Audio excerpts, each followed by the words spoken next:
अस्सलाम वालेकुम, कैसे हैं आप लोग। तो आज का हमारा टॉपिक है कि जो डिलीवरी करने के बाद वजाइनल डिलीवरी हो गई या सी सेक्शन होने के बाद जब बच्चा पैदा हो जाता है तो माएँ डिप्रेशन में क्यों चला जाती हैं, माएँ उदास क्यों रहती हैं, बजाय उनको खुश होना चाहिए वो उदास क्यों होती हैं। This is the hot topic, बहुत सारी औरतों का ये सवाल है। तो आज हम इसको पढ़ेंगे कि होता क्या डिलीवरी के बाद। अब ये एक नॉर्मल प्रोसेस है कि आपको प्रेगनेंसी के बाद जो है ना इस तरह के सिम्टम्स आते हैं जिसमें आपको लगता है यार अब एक अच्छी माँ नहीं बन सकती, अपने बच्चे का सही तरह ख्याल नहीं रख रही। वो एक हफ्ते के अंदर होते हैं, एक हफ्ते में होते हैं, फिर खुद ठीक हो जाते हैं। ठीक है, तो वो नॉर्मल होता है कि आपको ऐसे लगता है कि यार आप सही तरह ख्याल नहीं रख पा रही, बच्चे का ख्याल रखना चाहिए, ये वो चीज़ें। तो वो कुदरत की तरफ से ही वो सिम्टम्स आते हैं, फिर वो चले जाते हैं। लेकिन लेकिन लेकिन बाज़ औक़ात ये होता है कि वो सिम्टम्स रहते हैं, काफ़ी टाइम के लिए रहते हैं। फिर उनको हमने 3 कैटेगरी में डिवाइड कर दिया। एक को कहते हैं पोस्टपार्टम ब्लूज़, एक को हम कहते हैं कि पेरीपार्टम ऑनसेट एमडीडी यानी कि डिप्रेशन, दूसरा कहते हैं पोस्टपार्टम साइकोसिस। ये 3 चीज़ें हैं जिनको हम पढ़ते हैं कि होता क्या। ठीक है जी। अब होता है क्या है कि इनका ऑनसेट जो होता है मूड डिस्टर्बेंस का, यानी कि पेरीपार्टम को कहते हैं जब डिलीवरी हो जाती है उसके बाद। ठीक है, पेरीपार्टम होते हैं कि मतलब डिलीवरी से पहले, डिलीवरी के बाद, उसमें पोस्टपार्टम डिलीवरी के बाद जो चीज़ें होती हैं। अब इनका ऑनसेट होता है प्रेगनेंसी के दौरान, इसलिए इसे पेरीपार्टम कह रहे हैं।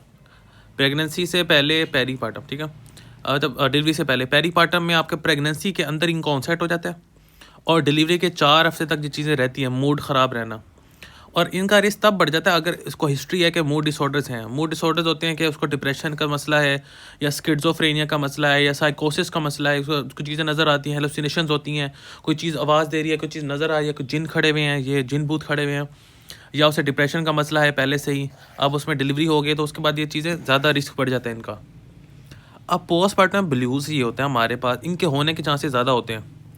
50 से 85% होते हैं कि पोस्टपार्टम ब्लूज़ हो जाए। अब इसमें होता है क्या है कि ये 2 हफ्ते में ठीक हो जाती हैं, लेकिन 2 हफ्ते तक क्या होता है, उसे माँ को फ़ील होता है या डिप्रेस्ड फ़ील होता है कि मैं बहुत डिप्रेस्ड हूँ यार, मैं उदास हूँ, आई एम फीलिंग सैड, मैं सही तरह से बच्चे का ख्याल नहीं रख पा रही हूँ। टीयरफुलनेस, बहुत क्राई करने लग जाएगी, रोने बहुत लग जाएगी, रोती बहुत है माँ, और अपने बच्चे की वजह से यार मैं इसका सही तरह ख्याल नहीं रख पा रही, और बस ये वो चीज़ें, और बहुत थकावट, फटीग महसूस होगी, जो कि डिलीवरी के 2-3 दिन बाद स्टार्ट हो जाएगी और 2 हफ्ते तक ठीक भी हो जाएगी। तो उसमें आपने सिर्फ सपोर्टिव ट्रीटमेंट देना है, उसे आपने बताना है कि ये नॉर्मल है, it is normal, it is ठीक हो जाएगा, 2-3 हफ्ते लगेंगे, ये होता रहता है। ठीक है, तो आपने उसे बताना है और उसे फॉलो अप करवाना है, क्या पता वो ज़्यादा मसला बढ़ जाए। ठीक है, देखने के लिए कि क्या पता जो है ना उसे आगे ये वाली बीमारी हो जाए जो अभी हम पढ़ने वाले हैं।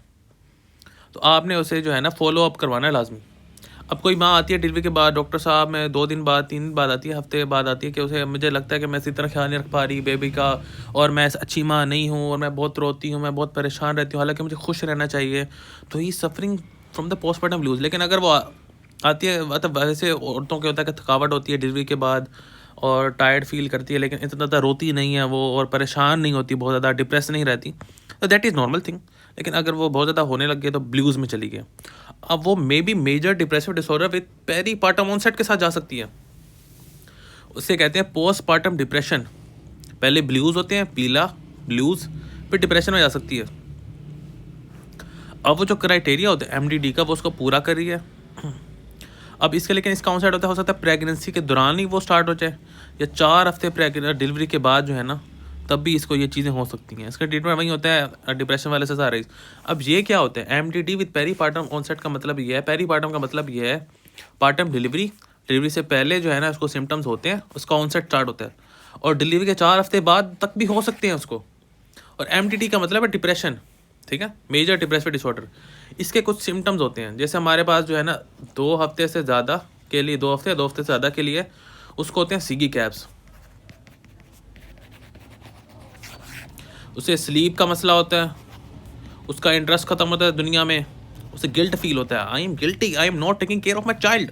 उसकी एनर्जी ख़त्म हो जाती है, कॉन्सेंट्रेशन ख़त्म हो जाती है कैप से, एजिटेशन, गुस्सा आता है, साइकोमोटर एपिटाइट ख़त्म हो जाती है, साइकोमोटर एजिटेशन वगैरह, और उसका जो है ना वो सुसाइड का दिल करता है, I want to do suicide, I want to kill my self.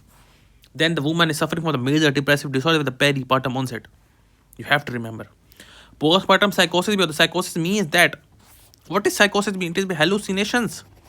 Delusions. What are the hallucinations? Someone is, कोई मुझे बुला रहा है. Someone is saying, तुम अपने बच्चे की केयर नहीं कर रही. उसे लगता है रात को कि मुझे आवाज़ें आती हैं जो मुझे कहती हैं कि तुम अपने बच्चे की केयर नहीं कर रही. You should kill your son. You should kill yourself and you should kill your son. ये बहुत बड़ा मसला है. लोगों को पता नहीं चलता ये क्या है. लोगों को लगता है कि देखो वो पहले ज़माने में समझते थे कि इस औरत ने बच्चे को जन्म दिया और इसको जो है ना जिन चमड़ गए. No no no no no mothers, no all mothers, she is not suffering from जिन, she is suffering from this disorders, mood disturbance. तो इंसिडेंस इसका बहुत कम है, मतलब होते हैं लेकिन बहुत कम होते हैं. मूड कॉन्ग्रुएंट डिल्यूजन्स होती हैं. मूड कॉन्ग्रुएंट डिल्यूजन का मतलब ये है कि उसको जो डिल्यूजन होता है, उसको जो वहम होता है, उसको जो एक उसका अकायद बन जाती हैं, जो कि उसके पुख्ता अकायद बन जाते हैं, उसमें ये लगता है कि ना मूड कॉन्ग्रुएंट का मतलब उसका मूड पहले नीचे है. मतलब उसे लगता है कि उसे बस लगता है कि उसे वो बच्चे का सही ख्याल नहीं रख पा रही और ये वो चीज़ें उसे लगती हैं, उसे वहम लगता है. हेलुसिनेशन उसको आवाज़ें वहीं आती हैं कि तुम्हें अपने आप को मार देना चाहिए, बच्चों को मार देना. थॉट्स आती हैं क्या? हार्मिंग द बेबी और द सेल्फ, इन्फेंटिसाइड, होमिसाइड, अपने आप को मार दो, इन्फेंटिसाइड, बच्चे को मार दो. अब इसके रिस्क फैक्टर क्या होते हैं? हो सकता है उसकी पहली प्रेगनेंसी है इसलिए ये चीज़ें आ रही हों. पहली प्रेगनेंसी में सब चीज़ें पहली बार उसने फेस की हैं, डिलीवरी में सारा स्ट्रेस, ये वो चीज़ें. उसको फैमिली हिस्ट्री के फैमिली में होते रहता है. बाइपोलर डिसऑर्डर उससे पहले से चल रहा था, साइकोटिक डिसऑर्डर पहले से चल रहा था. रिसेंट मेडिकेशन चेंज, कोई मेडिकेशन चेंज की है, अब प्रेग्नेंट भी थी, अब उसको ये चीज़ें आने लग गई हैं. आपने उसे फ़ौरन हॉस्पिटल में एडमिट कर देना है. ऐसे नहीं करना कि आपने जो है ना, इसका सवाल आता है कि आपने उसका ट्रीटमेंट कैसे करना है, सारी चीज़ें बता के कहता है कि आपने, वो पूछता है कि आपने उसे क्या अथॉरिटीज़ को बता देना है. नहीं भैया, पहले हॉस्पिटल में एडमिट कर दो, बच्चे को अलग रखो, माँ को अलग रखो, माँ का इलाज चलाओ, बच्चे को सेफ़ रखो. फिर आपने उसे एटिपिकल एंटीसाइकोटिक्स चला देनी है क्योंकि साइकोसिस चल रहा है, रिस्पेरिडोन, हो सकता कोई और देनी हो, लेकिन एटिपिकल देनी है. लेकिन अगर ठीक नहीं होता तो ECT कर दो उसकी. ECT क्या है? It is coming brother, coming. ECT आपने उसकी कर देनी है. तो हम आपको समझ आई कि जो औरतें जो हैं पैदाइश के बच्चों को पैदा करने के बाद, डिलीवरी के बाद इन चीज़ों से गुजरती हैं कि डिप्रेशन से वो सही तरह ख्याल नहीं रख पा रही, वो कुछ कर नहीं पा रही, तो उनको ये वाकई में कोई मसाइल हैं, उनको एड्रेस करने की ज़रूरत है. अगर तो वो मसाइल इतने हैं कि बस रोती है और परेशान रहती है कि मैं ठीक ख्याल नहीं रख पा रही, उससे और चीज़ें नहीं आ रही, तो मतलब उसको ब्लूज़ हैं, 2 हफ्ते बाद ठीक हो जाएंगी. डॉक्टर को चेक करें, 2 हफ्ते बाद ठीक हो जाएंगी. डॉक्टर कहेगा कि आप थोड़े बाद चक्कर लगा लेना दोबारा, मतलब कुछ दिनों के बाद. क्या बता, आपको डिप्रेशन ना हो, ये वाला डिप्रेशन वाला मसला ना हो. इसको कलर चेंज करते हैं हम. क्या आप तो डिप्रेशन वाला मसला ना हो, इसलिए चक्कर लगा लेना दोबारा, ठीक है. और अगर वो डिप्रेशन होगा तो उसे दवाइयाँ दे देगा ये वाली. अगर उसे साइकोसिस है, उसके हालात है यार मैं बच्चे को मार दूँ, अपने आप को मार दूँ, तो मतलब साइकोसिस है, इसको प्रॉपर ट्रीटमेंट करना पड़ेगा, हॉस्पिटल के ना एडमिट करना ही पड़ेगा. अब इसको जो है हम यहाँ से एक बार पढ़ लेते हैं कि पोस्टमार्टम डिसऑर्डर क्या होते हैं. ब्लूज़ में क्या होता है कि उसका मूड जो है वो ख़राब होता है, डिप्रेस मूड है, बहुत डिप्रेस रहती है, थकावट रहती है और रोती रहती है और नींद नहीं आती, इरिटेबल रहती है.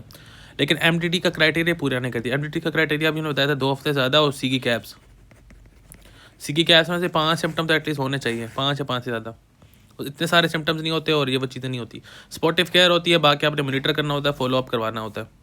अगर डिप्रेशन में क्या होता है कि उसे MDT का क्राइटेरिया पूरा कर रही होती है, उसका ऑनसेट प्रेगनेंसी के अंदर होता है, 4 हफ्ते के तक होता है, और सिम्टम्स होते हैं 2 हफ्ते से ज़्यादा हैं, क्योंकि MDT का क्राइटेरिया ही है कि 2 हफ्ते या 2 हफ्ते से ज़्यादा सिम्टम्स रहने चाहिए. SSRIs, पैरोक्सिटीन वगैरह नहीं, SSRI दे देनी, पैरोक्सिटीन आपने मना होती है. पैरोक्सिटीन इसके अंदर मना होती है क्योंकि पैरोक्सिटीन SSRIs ही होती है, लेकिन उसका साइड इफ़ेक्ट्स होते हैं. ओके, तो पैरोक्सिटीन नहीं देनी. साइकोसिस के अंदर क्या होता है कि उसे हेलुसिनेशंस होती हैं, सडन ऑनसेट होता है, delusions, disorganised behaviour, suicide, infanticide यानी कि खुद को मारने की, और जो है इन्फेंटिसाइड जो है वो बच्चे को मारने की एडिशन आती है. हॉस्पिटल के एडमिट कर देना है, एंटीसाइकोटिक स्टार्ट कर देना है. ECT दे भी सकते हैं, नहीं भी दे सकते, ज़रूरत है नहीं है. तो ये हमारे पास थी कि जिन माओं के अंदर जो है प्रेगनेंसी के बाद जो है इस तरह की चीज़ें आती हैं कि मैं परेशान हो रही हूँ, या बच्चे को मारने की चीज़ें आती हैं, डिप्रेशन में चली जाती हैं, तो वो वाकई में बीमारी है जिनको ट्रीट करने की ज़रूरत है, जिनको एड्रेस करने की ज़रूरत है. तो डॉक्टर को चेकअप करें, किसी साइकाट्रिस्ट को दिखा दें या नॉर्मल डॉक्टर को दिखा दें. वैसे साइकाट्रिस्ट को दिखाते ज़्यादा बेहतर है. और ये ना समझा जाए कि उनको कोई जिन चमड़ गए हैं, जिन नहीं चमड़े, वाकई में कुदरत की तरफ से ये बीमारियाँ हैं.